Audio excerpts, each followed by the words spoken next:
মলির রান্নাঘরে আবারও স্বাগত। আজ আমি অতি অল্প সময়ে পনিরের একটা রেসিপি নিয়ে চলে এলাম। দেখুন, কড়াতে সাদা তেল গরম করে আমি কেটে রাখা পনিরের টুকরোগুলো ভেজে নিলাম।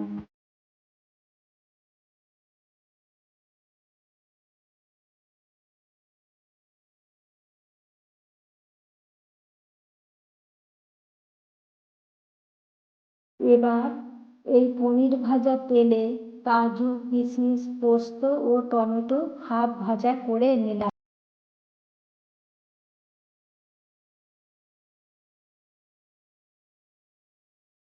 এই সব কিছু ভাজার সামগ্রীর মধ্যে লাল পাকা লঙ্কা দিয়ে একটা স্মুথ পেস্ট বানালাম।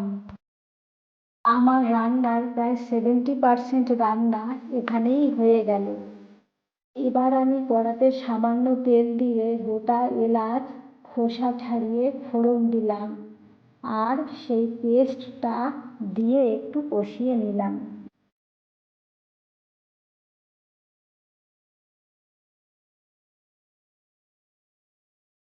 এবার পরিমাণ মতো নুন ও চিনি দিয়ে আরও একটু কষিয়ে নিলাম।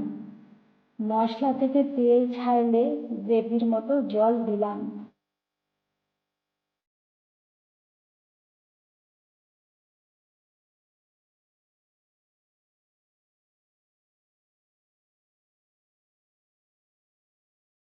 জল ফুটলে ভাজা পনিরগুলো দিয়ে একটু ফুটলে শাহি গরম মশলার গুঁড়ো দিলাম। তৈরি আমার নিরামিষ পনির তরকারি।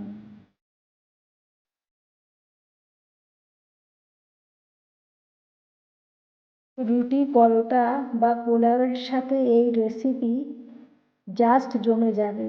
আপনারা বাড়িতে বানিয়ে দেখবেন আর আমাকে কমেন্ট করতে ভুলবেন না।